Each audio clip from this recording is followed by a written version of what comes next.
So maybe you feel like you're stuck right now. You're stuck in your business, you're stuck in your job. I get it. I did it for 10 years. I had my medical sales job and I was making over 200K a year, but again, it was hard to leave. It was hard to really get that freedom. And I think if I were to do it again, what I would do differently if I were starting from scratch is I would really start treating investing like a business, right? A lot of times we think, oh, I manage my own business, or I have this job, or I'm doing these things that are important to me, but I'm not actually spending the amount of time in my business. You work so hard to make your money, right? You work so hard to be able to grow your wealth in your job, but we don't really apply that same sort of diligence when it comes to investing, right? We don't take time to get access to deals and go to events and things like that. We know we should be doing these things, but we don't. And so it's people really have three different ways they approach wealth. A lot of times they're either wasters, they're warriors, or they're winners, right? And what does it take to be a winner? You got to really go after it, really go make sure that you put the effort in. There's a great book called Relentless by Tim Grover, who coached Michael Jordan and Kobe Bryant. And he just said that, there are people that the highest level is a cleaner, right? Somebody like literally cleans the floor, like it goes to the highest level to be the best they possibly can be. And I find that people that really value their financial wealth, they really grow it over time, they tend to really put that level of detail and effort into it. They're very diligent,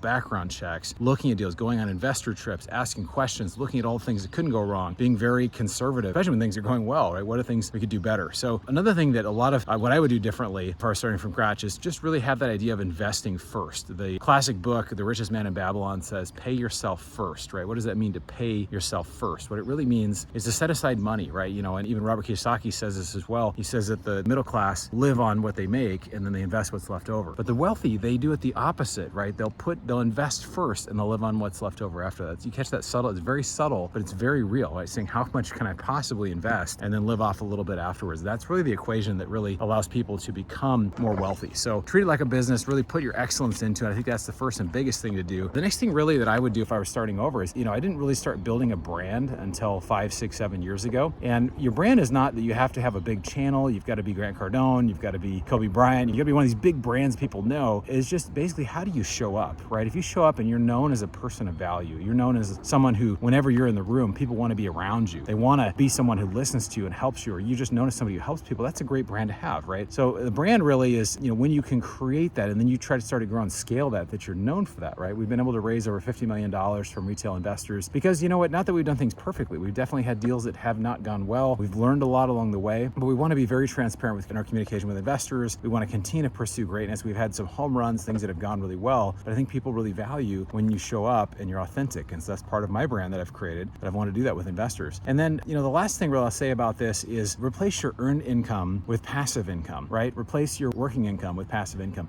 If you have to go to work for it, it's not nearly as powerful. I'd say it's 10 times as powerful if you can have residual income, right? Because $1,000 a month over time will grow to $1,500 to $2,000 a month. It starts to grow over time. You have a scaling effect, and you didn't have to go to work for it, right? So I think that, when you work, you're making money. But what happens if you can't work, or you don't want to work, or your family member needs support? You're able to be there to support them. And this is where I think a lot of people get stuck, is they can't figure out a way to do what they love. And this is why 65, 70% of people say they would quit their jobs tomorrow if they had enough money in the bank. So if you can relate to that, it's like, well, what can I do to start generating passive income so that I can live up my purpose, right? I think that's super, super valuable. So I think for me, I realized my rat race number was not 200K per year, right? I didn't have to get that much. I just needed 60K a year, and then it was enough for me at the time. Now it's a little bit more now because my lifestyle's gone up a little bit, inflation, things like that, but I didn't have to replace the full amount. So a lot of times we think we have to get to the full amount. We don't necessarily have to. So I just really want that for you, my friend. I really want you to find your purpose. I really want you to find what you're here to do, and that you can have a place of financial freedom where you're able to be generous, you're able to give, you're able to be supported by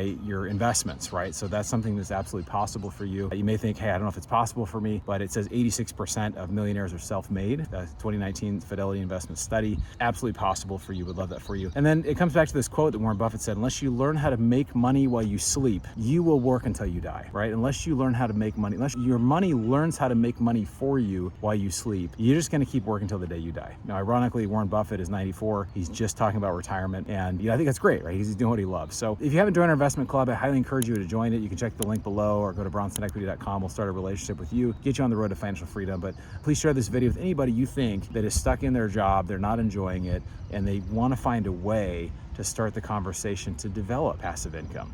So that's my hope for you, my friend.